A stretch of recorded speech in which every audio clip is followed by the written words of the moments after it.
Melisalar kelib, hujjatsiz, boshqasiz kelib, ayollarni bitta-bitta chiqib ketyapti. Ayollarda ya bekara gel. Bunaqa. Meni qizim bu. Meni qizim bu. Chiqib olsam o'zing ham. Ketdim men chiqaman. Chiq. Men chiqaman. Qayerga yo'l chiqani? Sen bor. İşte o'tirmanglar. İşing o'tirgan. Zarar qilib ketmani olmadim. Qanday qizimni berib yuboraman men? Bu hal deganing men bor. Bola bilan qizyapman. Erkek chiqqan ayollar nasıl Qani chiqish kerak. Chiqing. Yaqinman sizdan chiq. Chiqadan ola bor deylar. Mashinaga chiqilasa yerdan bala qiladi. Bor mashinaga azman. Mashinalar bo'lsa, katta odamlar olinglar.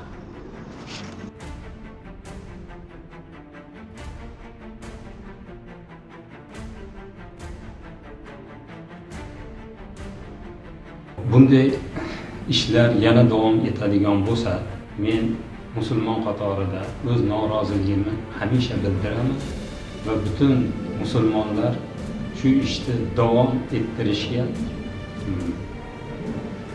o'zining noroziligini bildirishga farz deb tushunishligini istayman. Yoki ularda har xil taqiqlarni urib tepishdi, so'kishdi. Shuning uchun ularga qarshi aksiyaga chiqdim. Men O'runov Umarbek Ketiy Qirg'izistonda yashab bo'lgan ayollarga zulm o'tkazishga qarshiman. Qamaladigan bo'lsa, erkaklar qamalsin. Biz mashinaga tayyormiz. Men Abduragim Ibrohimjon. Kecha kunday bo'lgan ayollarni chiqib ketishgan ishlariga qarshiman. Ayollar bizning nomusimiz. Ayollar bizni himoya qiladi. Ayollardan qo'linglar tortinglar. Axborotda so'zlar bilan ular sudga do'qqa qilib, shunday qilgani uchun ular uchun norozilik aksiyasiga chiqdi. Musulmon opa-singillarimizni qandaydir nuqtada zulm yetkazganligi uchun norozilik bildirishlik uchun chiqdik.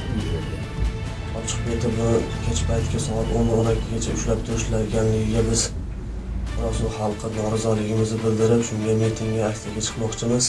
Men bu ishlariga to'xtashligini uchun chiqyapman, mana shuni tezda to'xtashlikka tarafdoriman.